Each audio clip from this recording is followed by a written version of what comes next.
Good evening, everyone. Thank you so much for joining me today. My name is Marta, and I'm going to be with you for this next half hour.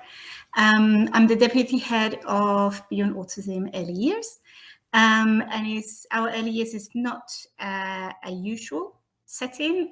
We normally have the parents with us full-time, so today when we talk about emotional regulation and autism, I will probably be making lots of reference of not just work directly with children, but how to support families as well. It's great to see so many of you here today. If you want to, please drop your name and where you are watching from. I think it would be interesting to see where everybody is listening from. In the chat, as well as we go along the presentation, you can also drop any questions that you might have. And one of my colleagues, Matt Weeks, will be available in the comments to answer any questions. And at the end, if we have any time, we will try and answer the questions that you may have. If we don't have time at the end, because I am aware that the topic is quite dense and I think it's in only half an hour, it's going to be a bit tight. But if for any reason we don't have time, just be aware that we will answer any questions through email or we will contact you eventually soon. So no questions will be left unanswered. I will try to be as engaging as possible and try not to cause any death by PowerPoint.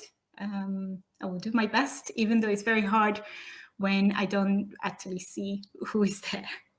I have a couple of disclaimers. So my first one is English is not my native language, so I might have a few words mispronounced. Apologies for that. I might also maybe forget a word or two. Fingers crossed that won't happen. My second disclaimer is just in order to simplify language when we talk about autism, I will be talking about us and them, as well as when I talk about neurodiverse and neurotypical. In no means I want to imply that there's no neurodiverse or autistic people listening or watching. So please don't feel excluded. It's just so I can simplify the language during the presentation. Thank you so much. I think that is all, and we can start.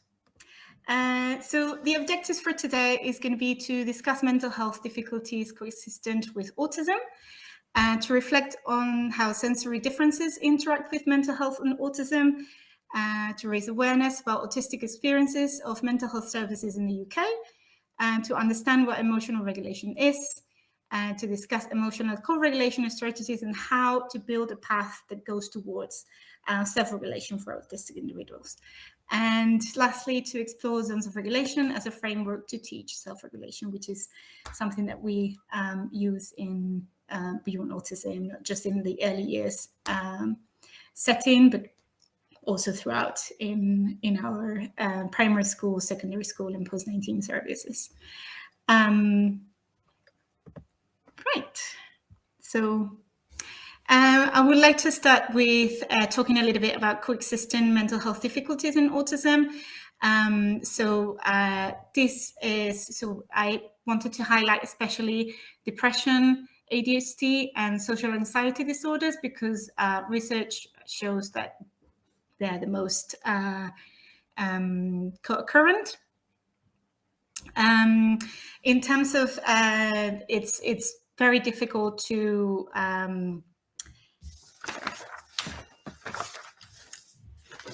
so these mental health difficulties don't only coexist in autism. We know that there is a genetical component. So when we work with families of autistic individuals, it's something that we should have in our minds, because it might be that this also affects members of the family as well. So it has to be, so our practice should reflect that knowledge. And I think, like, as a teacher, I've got over 10 years of experience. I've worked in different schools, and it's sometimes you come across other professionals that, you know, tend to avoid certain parents, and I think like we have to be very aware that maybe we need to support them differently. It's not just the children. Of course, this doesn't mean that it always happens, but it's good to have it in mind that it might be happening. So it's kind of like what we hear in some schools, in some settings. We have an outreach service as well, and we hear other professionals talking about difficult parents. So just have in mind that that might be what is happening. Anxiety and depression can make people more generally introverted, withdrawn and isolated. All people with depression may have difficulty sharing their thoughts and feelings, but because autistic people can have difficulty labeling their own feelings, it can be especially hard for them to communicate symptoms or concerns. It is through a combination of both internal and external factors that is likely to explain why mental health difficulties are so common in autistic people. Internal factors, when we talk about internal factors, we might be referencing biological differences in the brain structure and function, which includes, of course, sensory processing. We also may be referencing to a history of social communication difficulties, from troubles verbalizing their own lived experience, to a decreased self-esteem, or a tendency to think of threats as greater as what they might be. As well, like another internal factor could be problems with finding flexible responses to threats that are likely, all of this is likely to contribute. And I would like also to bring attention to sleeping disorders, because we know that as high as between 60 to 80% of families of autistic children report that sleeping disorders or difficult sleeping patterns is one of the things that they mostly report as a high difficulty, or as a difficulty as a family. So obviously we have to think as well the impact that a bad sleeping may have on children and young people with autism or autistic young people. So that is something to have into account. There are also external factors that contribute to this mental health difficulties in autism, but we will talk about them later on when we talk about the mental health services in the UK. OCD is an anxiety disorder. If someone has OCD, it means that they experience repetitive thoughts and behaviors that are upsetting them. OCD occurs about 2 to 3% of people who are non-autistic. And we know from research that for autistic people, this percentage is a lot higher. I'm going to be dropping lots of percentages and numbers and things. When you receive this recording later on and the transcript, there's going to be a big, you will be able to see where all of this information has been collated from. So don't worry about it. It is thought that through genes, so the DNA and psychological predisposition can make us vulnerable to developing OCD, which can run in families. So again, what we were saying before, all of these things is not just having in mind that it can coexist in autistic individuals, it can also coexist in family members. OCD can be distressing and exhausting, and it can get in the way of an everyday life of a person and their families. However, it's treatable. There are two main parts of OCD. We've got obsession and compulsion. So the obsessions are the thoughts and the compulsions are the behaviors. OCD can be overlooked in people with autism spectrum because it might be confused with repetitive behaviors. However, these are quite different. There are two recommended treatments of OCD, and it's the same that you would do with non-autistic people. So we've got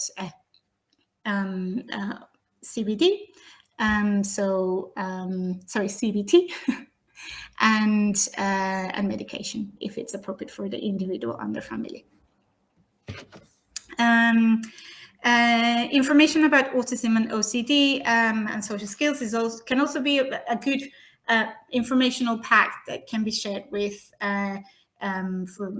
for families, and it can be part of like an individualized package care that can be developed for an individual and their family.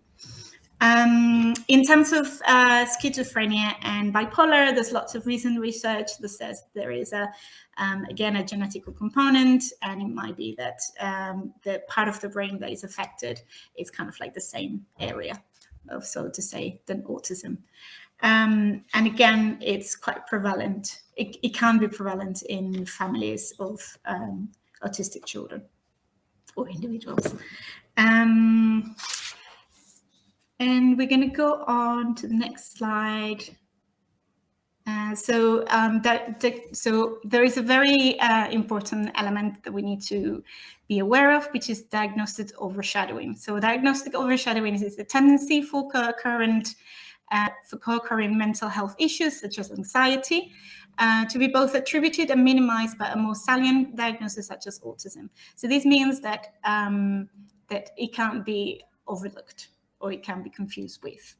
And this potential for autistic traits to overshadow or obscure anxiety difficulties represents an ongoing clinical and empirical challenge. Social difficulties and avoidance, compulsive and ritualistic behaviors, communication challenges, and reduced emotional reciprocity represent areas of symptoms that overlap between anxiety and autism.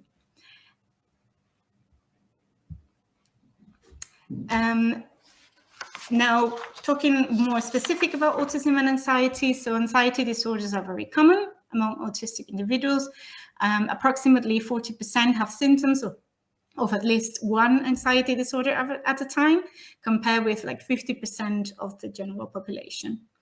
And again, like as we said before, OCD is an anxiety disorder, and it occurs about 2 to 3% of people who are non-autistic, and is more common in autistic people. Factors that could contribute to elevated anxiety in autistic people can be alexithymia. So alexithymia is the inability to recognize and identify emotions, which is something that we will come back when we talk in a little bit about zones of regulation.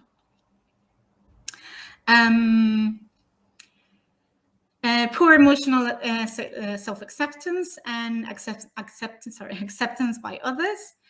Low tolerance to changes and uncertainty, and difficulties in identifying and regulating emotions, which may result in greater externalizing behaviors that challenge.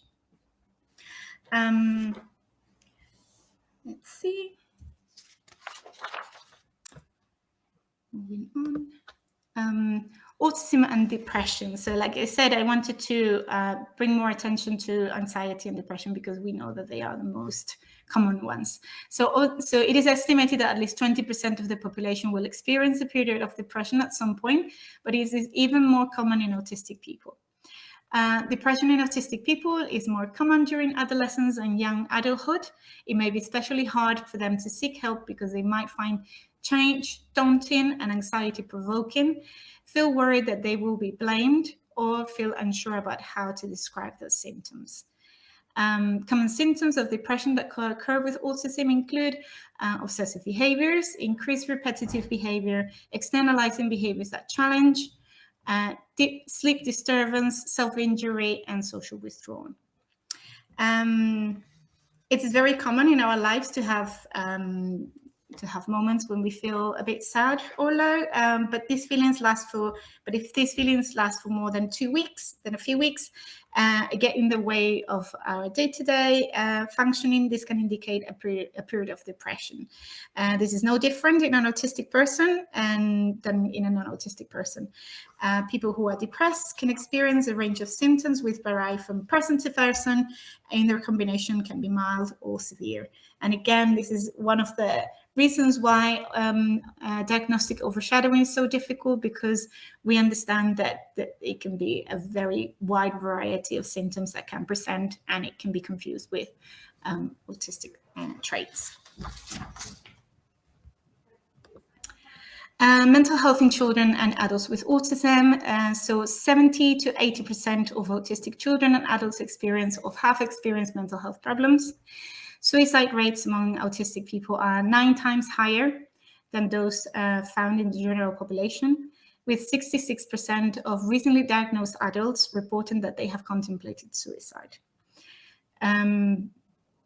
So this is quite a difficult numbers to recognize, but I think it's a reflection of what we were saying before. All of these internal factors that we are talking about, like current mental health difficulties in autism, diagnostic overshadowing, and we will go on to talk about external factors in a minute. And all of this data is taken from Ambitious About Autism. They did a study called Know Your Normal in 2017.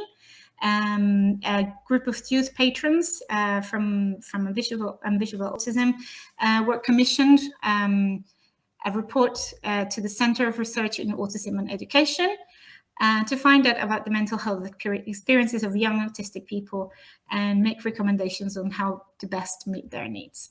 The results of this collaboration were published in the Know Your Normal document, which is, I do recommend that you give it a read because it's quite interesting.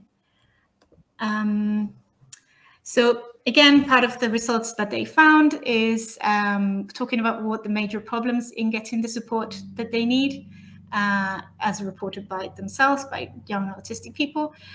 So we see high levels of stigma, both about autism and mental health, lack of services, lengthy delays to access services available, poor transitions from one service to another, services not tailored to the needs of autistic people, and untrained staff.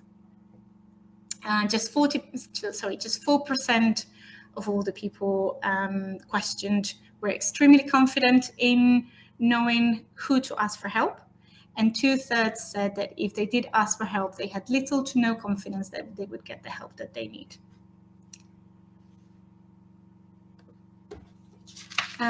So what is emotional regulation? Emotional regulation is a term generally used to describe a person's ability to effectively manage and respond to an emotional experience. Emotional regulation is also known as emotional self-regulation. When supporting your child to regulate their emotions, you need to be aware of 3 main things. In the first place, your own emotions, which is important to ensure that you have self-regulated before supporting your own child, so you can model calm and regulation to your own child. Second, your reaction to these emotions and how the above may affect your child's emotions, also known as co-regulation. We have mentioned before as one of the internal factors the sensory regulation or sensory experiences. So how does this impact mental health? So putting together information from all of our senses allow us to participate in everyday activities. By integrating and combining all the information we get from our senses, we can make sense of the world around us and successfully move through and interact with the world. So we've got a little graph there. So we get a stimuli, then we interpret it, then we compare it to our previous experiences, and then we respond to it. So an example would be, for example, if I give an instruction, put your coat on. So your stimuli is the verbal instruction, but it's also everything that is happening around you. So so that means, for example, that if there's someone else in the room that is making any noise, the feel of the chair if you're sitting down, or if it's cold, if it's wet, anything, if there is any sound from an AC happening. So it's all those things that your brain kind of like screens out. So you're able to then interpret the instructions. I interpret the instruction in my brain. So it's the verbal instruction, but it's also then I compare. So I compare not just to So I compare with my previous experience putting my coat on. So I can make a plan. So I can make a motor plan of how I need to put my coat on. And it might be as well that part of my interpretation and comparison, it's remembering where I put my coat on, where I put my coat. So I need to go and find it. And then once I've got my plan, because I've had the stimuli, I interpret it, and I compare it to my previous experience and knowledge, then I can respond to it. So obviously, when people have got difficulties in sensory processing, we have to think first, where is the breakdown? So is it in the stimuli? So is the information not being screened properly? So is the instruction not getting to them? Or is it just too much information happening at the same time? And that's why. So why is the instruction being lost? Is it a communication issue? So is it that they're not understanding verbal instructions? Do I need visual symbols? And then is it the breakdown happening in how they interpret the instruction, which would be, again, like, how do I need to then adapt it? And then comparing, so does this person has the knowledge, the previous knowledge of how they did it? And then to respond, it can be, is it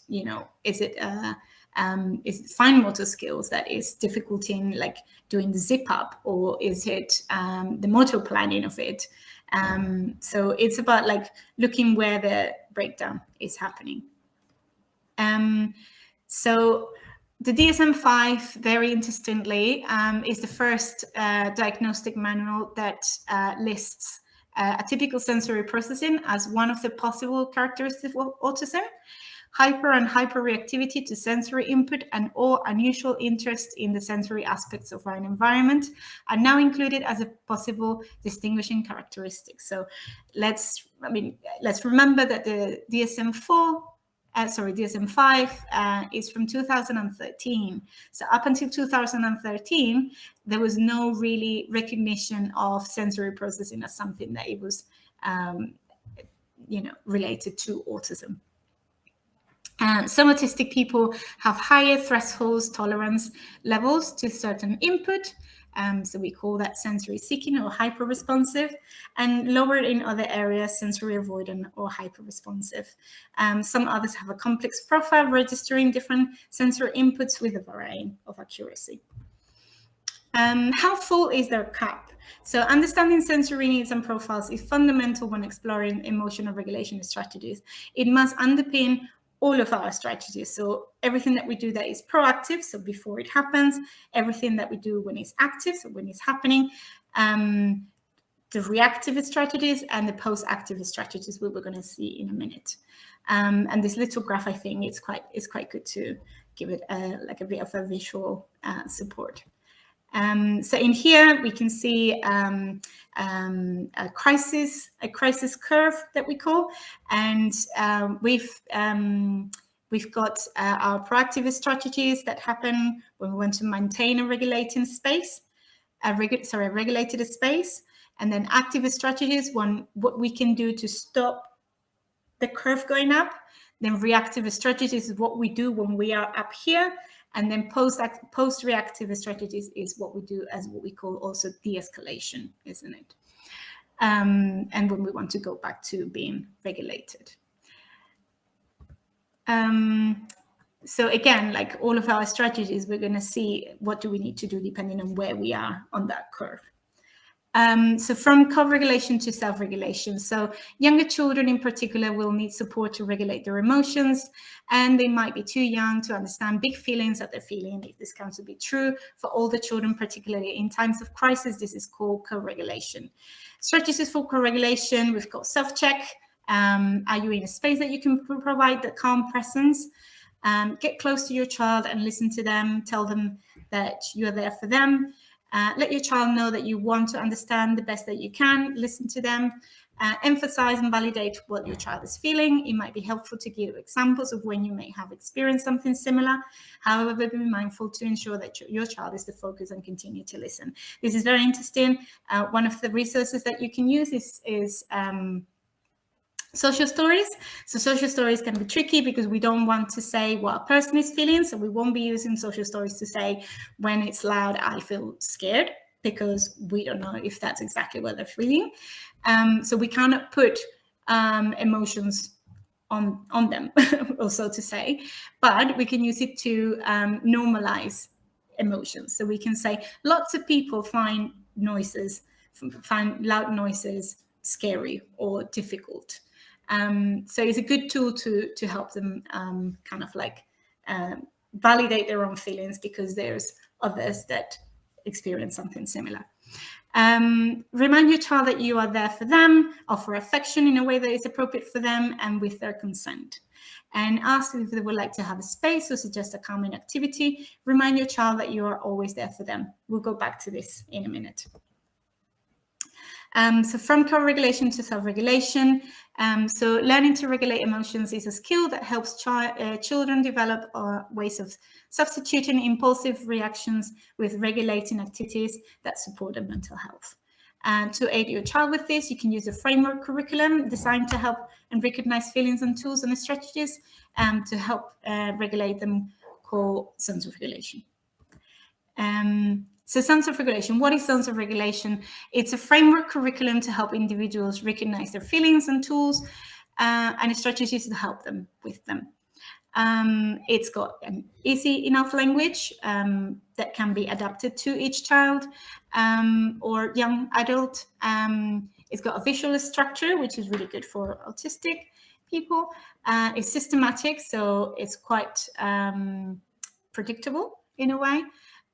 Teaches children scaffolded skills to build awareness on their feelings and internal state. Exposes them to a variety of tools and strategies for regulation, improve social skills, self-care and wellness, and is a systematic approach to teach regulation by categorizing the different ways we feel into 4 concrete color zones, and respects the individual and unique self and helps children become more independent regulating their emotions.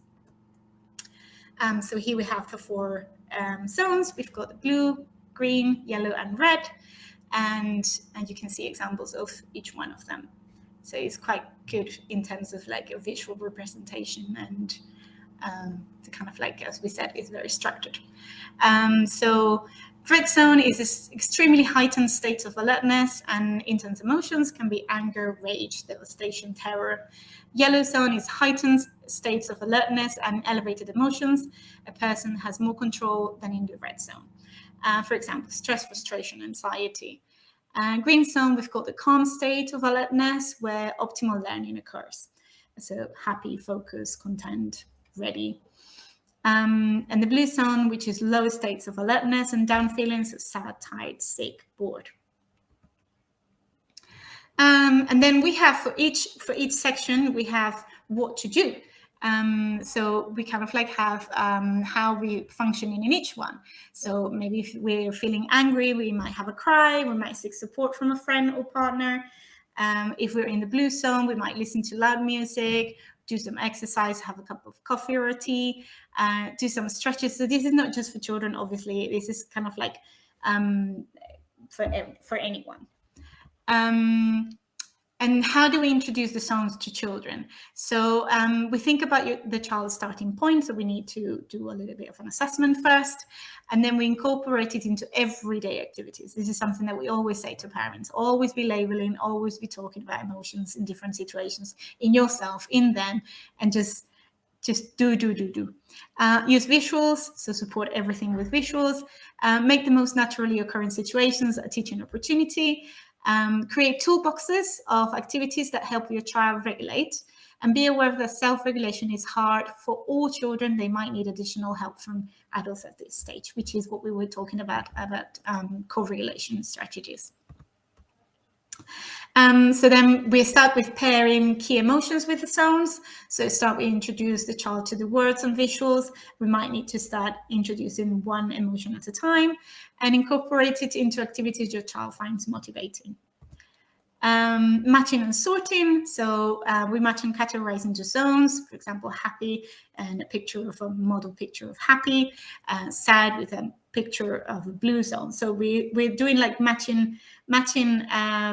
We might as well start matching symbols with pictures, or like different pictures of different people feeling happy, different pictures of people feeling sad. and we match them together. And we also match them to the color. Identify zones in others would be the next step. So, for example, when reading a book, you might be reading a Peppa Pig book or whatever your child is motivated for, and you might use that to be labeling and talking about what those characters are feeling. And then watching the TV, and in yourself with your child. And then when you go to the park, you might observe other children playing. So any opportunity is a learning opportunity for emotions. And you can, again, be labeling the zones as well, and have all your visuals and symbols. You can have a lanyard with you that you can go with everywhere you go. Identifying zones in ourselves. So the next step after we are able to identify it in pictures and others would be to identify it in themselves, because that's harder. That's harder than before. So use the visuals to check in. Ask your child how they're feeling at different points during the day. Can have a poster on the wall, smile visuals on a keychain, lanyard. So just integrate it in your day-to-day. What visuals should I use and where can I get them? So there's no right or wrong visuals to use, but the complexity can change depending on the learning or depending on the child. Again, like you might want to start introducing with just happy and sad, or if it's another child, you might be able to introduce like 10 emotions at the beginning because they're already familiar with them. And you can get visuals from the sensory regulation book, or you can create your own home-baked versions. You can even like draw them if you're able. We personally here we use Widget because it's a good tool, and it allows you to change the back color of the symbols. So we are able to use Widget with sensory regulation that way. Toolboxes. So toolboxes include strategies to help regulate your child in each zone. This will be individualized and best created as a guided activity with your child. This is very important. Like, it's not us telling them, if you're feeling sad, you can squeeze this ball. It's basically trying to find things that work for the child with the child.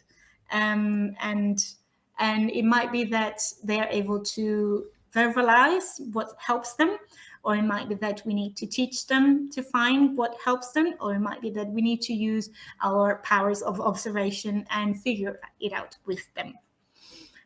Think about what makes your child happy when they're sad in the blue zone. Think about what wakes them up if they're tired in the blue zone. Think about what calms them down if they're silly, or in the yellow zone. So it's all about lots and lots of observation and knowing the child really well, and trying to find ways for them to verbalize that if they're able to as well. And now, like a little bit more in depth. So we're looking at, for example, in the blue, when we're talking about a regulated state, so we said focus, calm, it would be the green, so it would be when we were feeling regulated. What does regulated looks like? What does happy look like? For example, activities that the young person might be doing. And then when we are in the yellow zone, which is anxiety, nervous, etc. What are the triggers we need to be thinking about? These are the events that are most likely to initiate, switch on, or escalate a behavior. And then setting events. So there are those situations or internal states in which the behavior is more likely to happen. For example, being hungry. And what are the early warning signs that can lead up to a full escalation of behavior? And then we've got the red zone, which is, again, heightened states of, it can be anger, it can be, and then it's what we call the crisis moment, and it's then what strategies we can use to support them at that time. And then we've got the blue zone, so it's when the escalation is happening. And again, like we might get a few ups and downs, because we're like, the calm down doesn't necessarily need to be like a perfect mountain that we see there. It might be that we start coming down and we go up again, we down again. So we need to be very sure of what strategies are going to support that de-escalation properly, and that recovery, and go back to a regulated state. And it might be that it can look many different ways. It might be looking like a conversation where you kind of like debrief on what happened. It might be, and lots of the schools use lots of different strategies. It can be like going to a quieter place. It can be, using restorative justice. Lots of schools use that. So it's finding out how does regulating looks like for the child at this stage. Sorry, child or young adult. And then when we talk about toolboxes, obviously, like we said before, how sensory processing is key for our children and learners.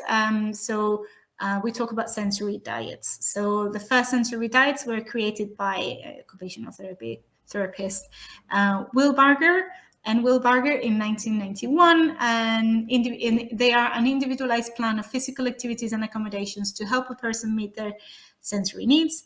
This plan provides the sensory input needed to stay focused and organized throughout the day. So stay focused and organized throughout the day sounds very much like the green zone in terms of regulation.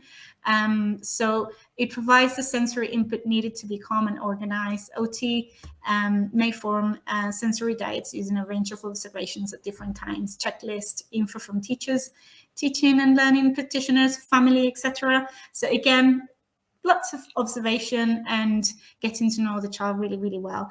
And we might use that and just add it to the little toolbox of resources and strategies that we have with children when to use in different in the different zones. Sensory diets as part of the toolboxes. So sensory diet activities need to be given time to trial, always offering choice, for example, a choice board activities. So again, a toolbox is kind of like, as you build it with your child, it should have more and more different strategies that you can explore and have, because not one thing works all the time. So it's always good for them to have choices. So activities need to be adjusted as learners are growing and developing constantly within their environment. Our ultimate goal is to support engagement in purposeful activities in a way that is meaningful for our learners. And sensory diets and sensory activities are not the focus. It should be used as a tool to engage in an activity or a tool to achieve regulation. Measure success in the form of the use of a sensory strategy in gaining appropriate regulation status or choosing an appropriate strategy.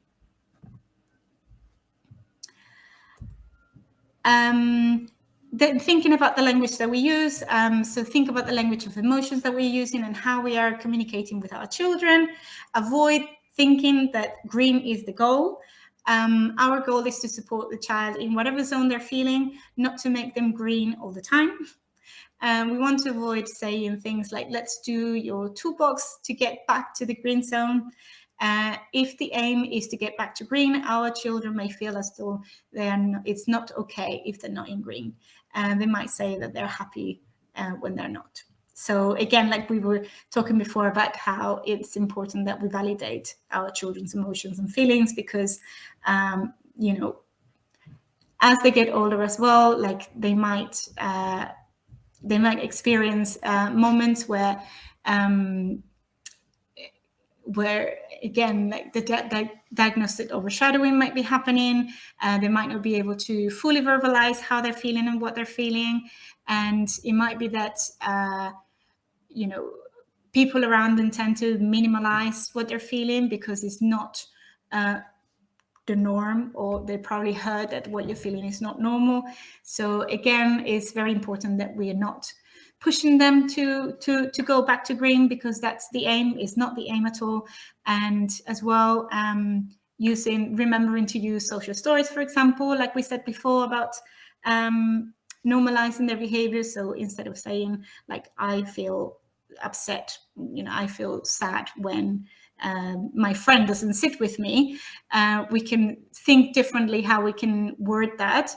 And it can be like, lots of people feel upset if someone that they like don't sit with them, because we cannot presume that these people that are not sitting with them, he perceives them as friends, because maybe he doesn't, or she. So it's about again, like validating those emotions and feelings, and being very careful that we're not assuming what they're feeling or how they're feeling it, and we're not like forcing them, let's go back to green because that's where you should be, because we're here to learn. Every zone is a learning opportunity, and every zone is equally valid. Talking about sense of regulation, so again, like what I just said, acknowledge feelings and normalizing all zones. If your child appears to be in a particular zone, you can comment on what you think this might be. You look like you might be a little bit worried in the yellow zone. Do you want to try some of your activities? Activities here refers to the toolbox activities or the choosing boards that you may have, known for like calming activities. We can normalize other zones by labeling them in ourselves. For example, mom is feeling a little bit tired today, I'm in the blue zone. And use this to chat about how you might feel, how you might help yourself if you're feeling in the blue zone. Again, when we're talking about emotions, it's something that is very abstract. So when we are giving it visuals, we're trying to make it as concrete as possible. But we also can help through our questioning. So some questions are easier to answer than others. Aim to use more of the questions at the bottom of the pyramid if you need information from your child about an event that's happened. This will be easier for them to understand and answer. So again, like we start at the bottom with who, where, what, and then we go up to when, why, how. So again, from something more concrete and physical to something more abstract and complex. Chatting about emotions. So as a summary, we can say, think about your child's style of communication and use that to support the conversation. For example, if they respond well to visuals, use them to support their understanding. Label your emotions as well as others to normalize all feelings. Use your facial expressions as an example of visuals. Talk about what has happened and what has helped your child to regulate themselves. For example, we went to the park to help us relax when we were in the yellow zone. Make your language as easy to understand as possible. Think about the question hierarchy that we just saw. There are a number of so as a summary for the whole presentation, there are a number of mental health difficulties that statistically are prevalent in autistic individuals and their families. Autistic traits can sometimes overshadow or obscure mental health difficulties. This can impact negatively autistic people's access and lived experience in mental health services. Sensory diets and profiles are fundamental when exploring emotional regulation strategies. They must underpin all of our proactive, active, reactive, and post-active strategies.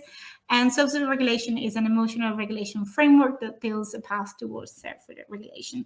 So we're hoping that by teaching and using social regulation, we can bridge that gap between all those internal factors and external factors that may be influencing mental health difficulties in autistic individuals.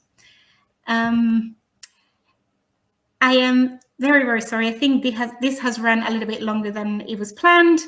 I don't think we have time for questions, so I'm very sorry. We will respond all of them via email, promise. Our next session is going to be exploring pathological demand avoidance, so PDA, and helpful approaches. It's going to be on Wednesday, the 21st of February, 12:30, with Hannah Smith, our head of fast responder, and Cynthia Gouveia Caria, our outreach consultant. I will have to apologize to Cynthia if I didn't say that correctly. This lunch and learn will pinpoint the key characteristics of PDA profile, how demands are perceived, and how they can impact on anxiety. We will also look at the strategies and approaches to support. So we've got our resource half and the Beyond 25 stakeholder consultation. So we're currently doing this consultation for our 2025-30 strategy and are looking for people to share their views. If you would like to contribute, please follow the link in the chat box, which will also be shared in the follow-up email, and you can mention their resource hub, and you can mention anything, any thoughts that you may have in this for this. And then we've got the resource hub as well, that we've got previous Lunch and Learns that we have recorded, and many, many other resources. Yeah, thank you everyone for coming. I'm very, very sorry we ran a little bit longer. And thank you for joining. And if you have any feedback, we'll send an email with the recording. So if you please have time, you could give us any feedback or make a donation if you're happy to do so. So yeah, thank you so much. And I hope you join us for our next Lunch and Learn. I think it looks very, very, very interesting and promising. And I will let you go now. Bye-bye, everyone. Thank you.